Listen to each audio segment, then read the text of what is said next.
ஒரு சின்ன அரிசி மணிய கற்பனை செஞ்சுக்கோங்க. அதோட அளவு வெறும் ஒரு 4.5 மில்லிமீட்டர் தான் இருக்கும். ஆமா, அது ரொம்பவே சின்ன ஒரு அளவு தான். ஆனா அந்த ஒரு சின்னஞ்சிறிய கல் ஒரு வலிமையான மனிதனையே வலியால் துடிதுடிக்க வைக்கும் சக்தி கொண்டது. கண்டிப்பா. மருத்துவமனைக்கு அவசர அவசரமா ஓட வைக்கும் அளவுக்கு அது ஒரு பெரிய வில்லன்னு சொல்லலாம். இன்னைக்கு நாம அலச போறது அப்படிப்பட்ட ஒரு வில்லனை பத்தி தான். இப்போ நீங்க ஒரு மெடிக்கல் ரிப்போர்ட்ட கையில வாங்குறீங்க. ம் அதுல left renal middle calyceal calculus measuring 4.7 mm அப்படின்னு ஏதோ வேற்று கிரக பாஷையில எழுதியிருக்கு. ஆமா, இத படிச்ச உடனே நமக்குள்ள கண்டிப்பா ஒரு பயம் வந்துடும் இல்லையா? அதேதான். இன்னைக்கு இந்த ஆழமான அலசல்ல இந்த வார்த்தைகளுக்கு பின்னாடி இருக்கிற உண்மையான அர்த்தம் என்ன, இது உங்க உடம்புக்குள்ள என்னென்ன வேலைகளை பண்ணுது அப்படிங்கறத பார்க்க போறோம். ஆமா, இதை எப்படி ரொம்ப ஈஸியா கையாளலாம் அப்படிங்கறதையும் நாம ரொம்ப சுவாரஸ்யமா பேச போறோம். புதிர் மாதிரி தான் இருக்கும். ஆனா அந்த புதிரை நம்ம கொஞ்சம் கொஞ்சமா அழுத்துட்டோம்னா அது நம்ம உடம்பு நம்ம கிட்ட பேசுற ஒரு மொழின்னு புரிய ஆரம்பிச்சிடும். சூப்பர். நீங்க சொன்ன மாதிரி அந்த ரிப்போர்ட் நிஜமாவே பயப்படக்கூடிய ஒரு விஷயமா இல்ல நம்ம உடம்பு கொடுக்கிற ஒரு சின்ன வார்னிங் சிக்னலா அப்படிங்கறத இன்னைக்கு தெளிவா பார்க்கலாம். கண்டிப்பா பார்க்கலாம். முதல்ல இந்த புவியியல, அதாவது இந்த கல் எங்க இருக்கு அப்படிங்கறத கொஞ்சம் மேப் பண்ணிடுவோம். சரி.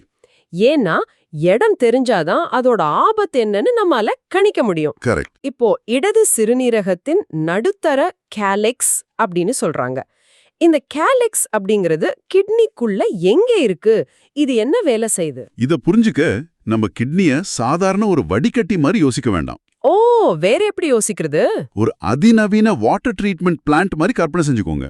ஓஹோ, வாட்டர் ட்ரீட்மெண்ட் பிளான்ட். ஆமா, ரத்தத்துல இருக்கிற கழிவுகளை பிரிச்சு தேவைப்படுற மினரல்ஸை திரும்ப எடுத்துக்கிட்டு மிச்சம் இருக்கிற கழிவுகளை மட்டும் சிறுநீரா மாத்துறது தான் கிட்னியோட வேலை.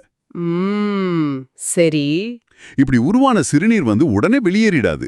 அது கிட்னிக்குள்ளேயே இருக்கிற சின்ன சின்ன கிண்ணம் மாதிரி இருக்கிற அறைகள்ல முதல்ல சேகரிக்கப்படும். ஓ, அந்த சேகரிக்கும் அறைகளுக்கு பேர் தான் கேலிக்ஸா? அதேதான். ஒரு கிட்னில மேல், நடு மற்றும் கீழ் அப்படின்னு பல கேலிக்ஸ்கள் இருக்கும். இதுல நடுத்தர கேலிக்ஸ்ல தான் இந்த கல் உருவாகி இருக்கு. அப்போ இந்த நடுத்தர கேலிக்ஸ் அப்படிங்கறத ஒரு ரயில் நிலையத்துல இருக்கிற வெயிட்டிங் ரூம் மாதிரி வச்சுக்கலாமா? ரொம்ப அருமையான ஒரு உதாரணம். அதாவது பயணிகள் ரயிலுக்காக காத்துக்கிட்டு இருக்கிற மாதிரி சிறுநீர் வெளியேற காத்துக்கிட்டு இருக்கிற ஒரு இடம். எக்ஸாக்ட்லி. ஆனா ஒரு நிமிஷம், இந்த கல் எப்படி அந்த வெயிட்டிங் ரூம்குள்ள வந்துச்சு? அது அங்கேயே உருவாயிருக்குமா? நல்ல கேள்வி. ஆமா, அது அங்கேதான் உருவாகி இருக்கும். அது எப்படி? சிறுநீரல் கால்சியம், ஆக்சலேட், யூரிக் ஆசிட் மாதிரி பல ரசாயனங்கள் இருக்கும். எப்பவாவது நம்ம உடம்புல தண்ணியோட அளவு குறையும் போதோ அல்லது இந்த ரசாயனங்களோட அளவு அதிகமாகும் போதோ ஒரு விஷயம் நடக்கும். என்ன நடக்கும்? சூப்பர் சாச்சுரேஷன் அப்படிங்கிற ஒரு நிகழ்வு நடக்கும். ஓ, அப்படினா? அதாவது தண்ணில கரைய முடியாத அளவுக்கு உப்பு அதிகமானால் எப்படி படிகமா மாறுமோ அதே மாதிரி இந்த ரசாயனங்கள் ஒன்னோடு ஒன்னு சேர்ந்து சின்ன படிகங்களா மாறும். ஓஹோ, சிறுநீரகத்துக்குள்ளேயே அந்த படிகங்கள் ஒட்டிக்குமா? ஆமா, கடைசியில அது ஒரு கல்லா உருவெடுக்கும். புரியுது. தண்ணி பத்தாதப்போ கெமிக்கல்ஸ் எல்லாம் ஒட்டி ஒரு கல்லா மாறிடுச்சு. ஆமா. 4.7 மில்லிமீட்டர் அப்படின்னு ரொம்ப துல்லியமா சொல்லிருக்காங்க. ஆமா, சொல்லிருக்காங்க. இது ஒரு அரிசி மணியை விட சின்னது. இவ்வளவு சின்ன கல்லுக்காக நாம ஏன் இவ்ளோ மெனக்கிடணும்? இது நிஜமாவே ஒரு பெரிய விஷயமா? பாக்குறதுக்கு அது ரொம்ப சின்ன சைஸ் தான். ஆனா இந்த கல் அந்த வெயிட்டிங் ரூம் விட்டு வெளியில வருதுன்னு வைங்க. சிறுநீர் பைக்கு போறதுக்கான ஒரு குழாயில அது நுழையும். அந்த குழாய்க்கு பேரு யூரிட்டர். ஓ, யூரிட்டர். ஆமா, அந்த யூரிட்டரோட உள்விட்டம் எவ்வளவு தெரியுமா? எவ்வளவு இருக்கும்? வெறும் 3-4 மில்லிமீட்டர் அளவு தான் இருக்கும். வெயிட் சொல்லுங்க. குழாயோட சைஸ் 3 மில்லிமீட்டர், ஆனா கல்லோட சைஸ் 4.5 மில்லிமீட்டர். இது எப்படி உள்ள போகும்? இப்ப யோசிச்சு பாருங்க, அங்கதான் பிரச்சனை ஆரம்பிக்குது. இது இயற்பியல் விதிகளுக்கே முரணாக இருக்கிறதே. ஒரு சின்ன பைப்புக்குள்ள பெரிய கல்ல திணிச்சா பைப்பு கிழிஞ்சிடாதா? அங்கதான் நம்ம உடம்போட மேஜிக் இருக்கு. நம்ம சிறுநீர் குழாய் ஒரு பிளாஸ்டிக் பைப்போ அல்லது இரும்பு பைப்போ கிடையாது. வேற எப்படி இருக்கும்? அது யூரோத்தீலியம் அப்படிங்கிற ஒரு சிறப்பான திசுவாலும் மென்மையான தசைகளாலும் ஆனது. ஓஹோ. அதுக்கு ரப்பர் மாதிரி விரியக்கூடிய தன்மை இருக்கு. அதனாலதான் 4.5 மில்லிமீட்டர் கல் உள்ளே வந்தாலும் அந்த குழாய் கிழிந்து போகாம கொஞ்சம் விரிஞ்சி இடம் கொடுக்கும். அப்பாடா, கொஞ்சம் நிம்மதியா இருக்கு. மருத்துவ ஆய்வுகளின்படி பாத்தீங்கன்னா 5 மில்லிமீட்டருக்கும் குறைவான அளவுள்ள கற்கள் எந்த அறுவை சிகிச்சையும் இல்லாம தானாகவே வெளியேற 70 முதல் 90% வாய்ப்பு இருக்கு. அப்படியா? அப்போ 4.7 மில்லிமீட்டர் அப்படிங்கிறது ஒரு பார்டர் லைன் அளவு. ஆமா, பார்டர் லைன் தான். 5 மில்லிமீட்டரை விட சின்னது அப்படிங்கறதால இது இயற்கையாகவே வெளியேற அதிக வாய்ப்பு இருக்கு. கண்டிப்பா. அதே கல் 5 முதல் 7 மில்லிமீட்டரா இருந்தா அந்த வாய்ப்பு 50 முதல் 60% குறைஞ்சிடும். சரி, அது வரைக்கும் ஒரு நல்ல செய்தி தான். ஆனா அந்த வெயிட்டிங் ரூம்ல அமைதியா இருக்கிற கல் ஏன் திடீர்னு அந்த 3 மில்லிமீட்டர் குழாய்க்குள்ள நுழையணும்? அது அங்கே இருந்துட்டு போலாமே. அது அங்கேயே பல வருஷங்கள் கூட எந்த வலியும் இல்லாம இருக்கலாம். ஓ, வலியே இருக்காதா? பல பேருக்கு கல் இருக்கிறதே தெரியாமலேயே காலம் தள்ளிடுவாங்க. ஆனா சில நேரங்கள்ல நம்ம செய்யற வேலைகள், உடல் அசைவுகள் காரணமா அது நழுவிடும். எந்த மாதிரி அசைவுகள்?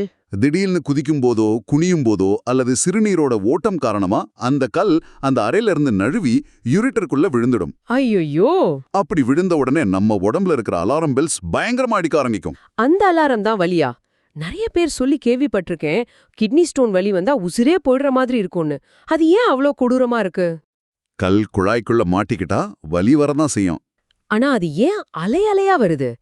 தொடர்ந்து ஒரே மாதிரி வலிக்காம திடீர்னு உச்சக்கட்ட வலி, அப்புறம் கொஞ்சம் ரிலாக்ஸ், அப்புறம் மறுபடியும் வலின்னு ஏன் வருது? இதுக்கு பின்னாடி இருக்கிற மெக்கானிசம் ரொம்பவே சுவாரஸ்யமானது. சொல்லுங்க கேப்போம். நான் ஏற்கனவே சொன்னேன் இல்லையா, இந்த யூரிட்டர் குழாய் தசைகளால் ஆனதுன்னு. ஆமா. இந்த குழாய் சும்மா ஒரு பைப் மாதிரி சிறுநீரை கீழ் அனுப்புறது கிடையாது. அது பெரிஸ்டாலிசிஸ் அப்படிங்கிற ஒரு அசைவை ஏற்படுத்துது. பெரிஸ்டால்சிஸ். ஆமா, அதாவது ஒரு பாம்பு எப்படி நெளிஞ்சு போகுமோ அதே மாதிரி இந்த குழாயோட தசைகள் சுருங்கி விரிஞ்சு சிறுநீரை கீழ் நோக்கி தள்ளும். ஓ, நம்ம தொண்டையில உணவு கீழே போகுமே அதே மாதிரியா? அதேதான். சூப்பர். இப்போ கல் மாட்டிக்கிட்ட உடனே இந்த குழாய் எப்படியாவது அந்த கல்லை வெளியே தள்ளணும்னு ரொம்ப வேகமா பலமா சுருங்கும். அந்த தசை சுருங்கும் போது தான் நமக்கு தாங்க முடியாத வலி வருது. தசை ரிலாக்ஸ் ஆகும்போது வலி குறையுது. ஓஹோ, இதனால தான் இந்த ரீனல் காலிக் வலி அலை அலையா வருதா? ஆமா, அந்த ஸ்பாசம் தான் முக்கிய காரணம். வாவ், தசைகள் கல்ல தள்ளுற போராட்டம் தான் நமக்கு வலியா மாறுது. இது ரொம்ப தெளிவா புரியுது. ஆமா, இந்த வலியோட சேர்ந்து அந்த ரிப்போர்ட்ல இருக்கிற சிலருக்கு சிறுநீரில் ரத்தம் வரும்னு சொல்றாங்களே, அது ஏன்? கல் குழைய கிழிச்சிடுமா? கிழிக்காது, ஆனா லேசா கீறி விடும். ஓ, கீறி விடுமா? ஆமா, இந்த கற்கள் எல்லாம் பார்க்கறதுக்கு வழவழன்னு கூழாங்கல் மாதிரி இருக்காது. பின்ன எப்படி இருக்கும்? மைக்ரோஸ்கோப்ல பார்த்தா அது மேல சின்னதா முட்கள் மாதிரி, உடைந்த கண்ணாடி துண்டுகள் மாதிரி ஷார்ப்பான விளிம்புகள் இருக்கும். கேட்கவே பயமா இருக்கே. ஆமா, குழாய் சுருங்கி கல்ல தள்ளும்போது அந்த ஷார்ப்பான விளிம்புகள் குழாயோட உட்புறத்தை உரசும். அதனால சின்ன அளவுல ரத்த கசிவு ஏற்படும். ஓ, அதுதான் சிறுநீரோட சேர்ந்து வெளியேறுது. கரெக்ட். அதோட இந்த வலி நரம்புகள் நம்ம வயிற்று பகுதியோட இணைஞ்சிருக்கிறதால குமட்டல், வாந்தி போன்ற அறிகுறிகளும் சேர்ந்து வரும். வலிய நினைச்சாலே பயமா இருக்கு. சரி, இப்போ ஒரு முக்கியமான கேள்விக்கு வருவோம். கேளுங்க. கல் குழாய்க்குள்ள மாட்டிக்கிச்சு. நம்ம பைப்பு பம்ப நாலஜி படி பார்த்தா, வீட்ல தண்ணி பைப் அடைஞ்சுக்கிட்டா தண்ணி வெளியே போக முடியாம மோட்டார் பம்ப அழுத்தி பாதிக்கும் இல்லையா? ஆமா, பாதிக்கும். அது மாதிரி இந்த கல் அடைஞ்சுக்கிட்டா பின்னாடி இருக்கிற கிட்னி வீங்கிடாதா? எக்ஸாக்ட்லி. நீங்க சரியா பாயிண்ட பிடிச்சிட்டீங்க. நிஜமாவா? ஆமா, சிறுநீர் தொடர்ந்து கிட்னில உற்பத்தி ஆயிட்டே இருக்கு.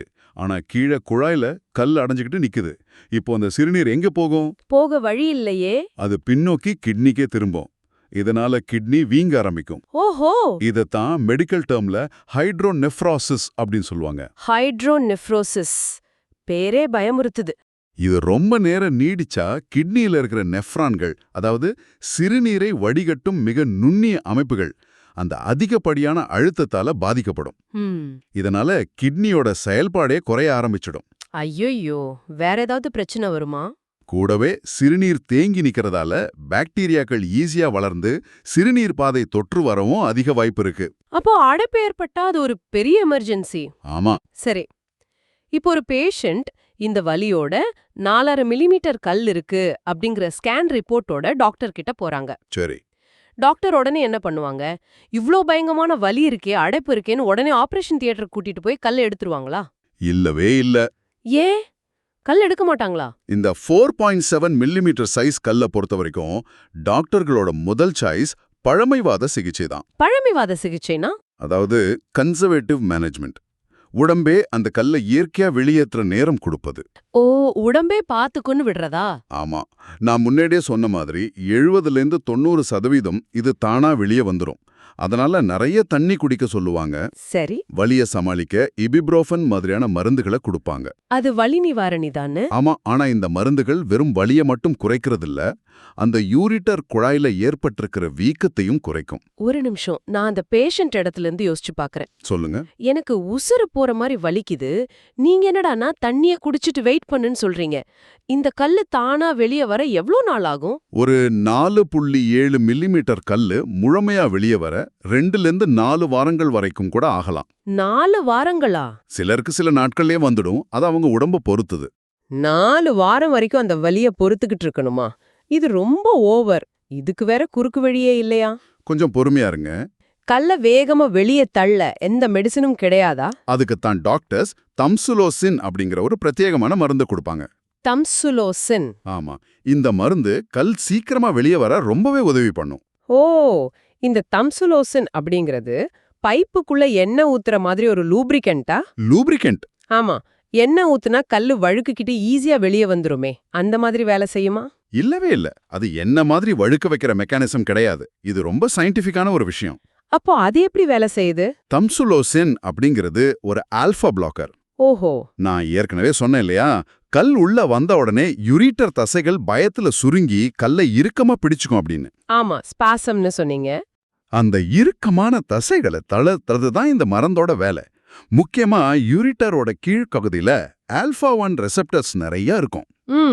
இந்த மருந்து அந்த ரிசெப்டர்ஸை பிளாக் பண்ணி தசைகள் கிட்ட ரிலாக்ஸ், அமைதியா இருங்க அப்படின்னு கமாண்ட் கொடுக்கும். சூப்பர். குழாய் தளரும் போது கல் சுலபமா கீழே இறங்கி வந்துரும். வாவ். தசை சுருக்கத்தை நிறுத்தி குழாய ரிலாக்ஸ் பண்றது தான் தம்சுலோசினோட வேலையா? ரொம்ப அருமையான விளக்கம். நன்றி. சரி, ஒருவேளை அந்த பேஷண்ட் 4 வாரம் வெயிட் பண்ணியும் கல்லு வெளியே வரல, வீக்கம் அதிகமாகிட்டே போகுது, அப்ப என்ன பண்ணுவாங்க?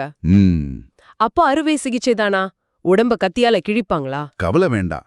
இந்த 4.7 மில்லிமீட்டர் கல்லை எடுக்க ஓபன் சர்ஜரியோ உடம்ப கிழிக்கிற பெரிய அறுவை சிகிச்சையோ பெரும்பாலும் தேவைப்படவே படாது. நிஜமாவா? அப்புறம் எப்படி எடுப்பாங்க? அப்படி இயற்கையா வெளியே வராத பட்சத்துல ஷாக் வேவ் லித்தோட்ரிப்சி அப்படிங்கிற ஒரு சூப்பரான டெக்னாலஜியை யூஸ் பண்ணுவாங்க. ஷாக் வேவா? அதாவது உடம்புக்கு வெளியே இருந்து சவுண்ட் வேவ்ஸ் அனுப்பி கல்ல உடைக்கிறதா? கரெக்ட், ஷாக் வேவ்ஸ் தான். ஆனா எனக்கு இன்னொரு சந்தேகம். அந்த சவுண்ட் வேவ்ஸ் கிட்னியை தாண்டி தானே கல்லு போய் அடிக்கணும். அப்போ அந்த ஷாக் வேவால கிட்னி டேமேஜ் ஆகாதா? ரொம்ப பிரில்லியண்டான கேள்வி. எப்படி கிட்னி தப்பிக்குது? இது எப்படி வேலை செய்யுதுன்னா அக்கூஸ்டிக் இம்பிடன்ஸ் அப்படிங்கிற ஒரு பிசிக்ஸ் விதியை வச்சுதான். பிசிக்ஸ் விதியா? கொஞ்சம் சிம்பிளா சொல்ல முடியுமா? கண்டிப்பா.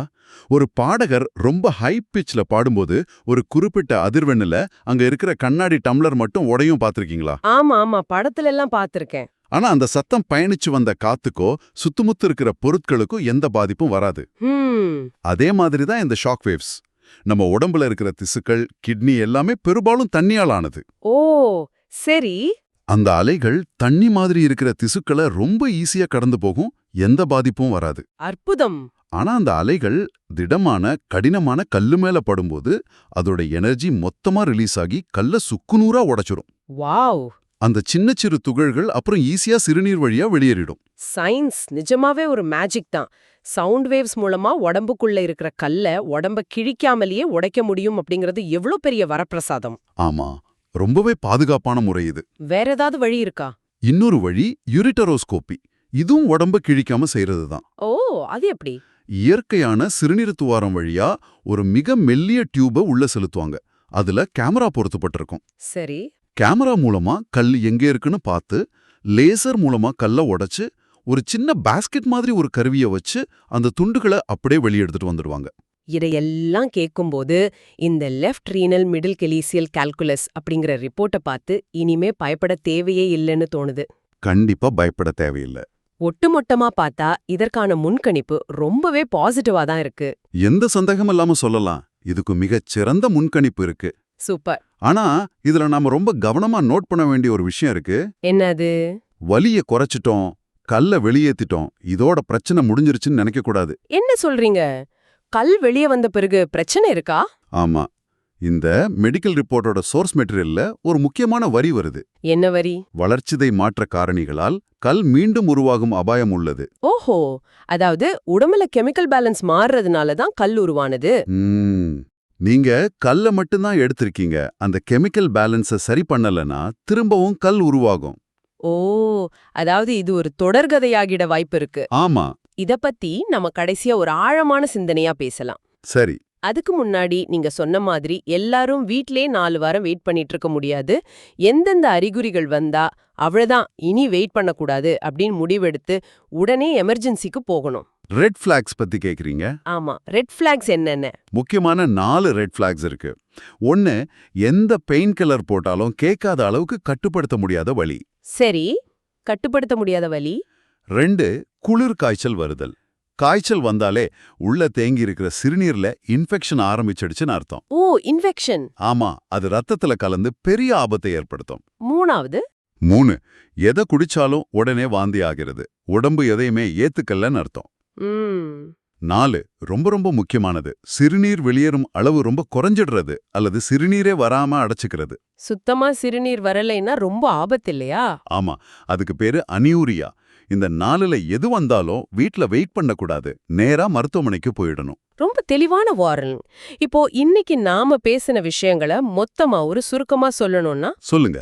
4.7 மில்லிமீட்டர் அளவுள்ள இடது நடுத்தர கேலிக்ஸ் கல் அப்படிங்கிறது கண்டிப்பா கவனிக்க வேண்டிய ஒரு விஷயம். ஆனா நினைச்சு பயப்படுற அளவுக்கு இது ஒரு அரக்கன் கிடையாது. உண்மைதான்.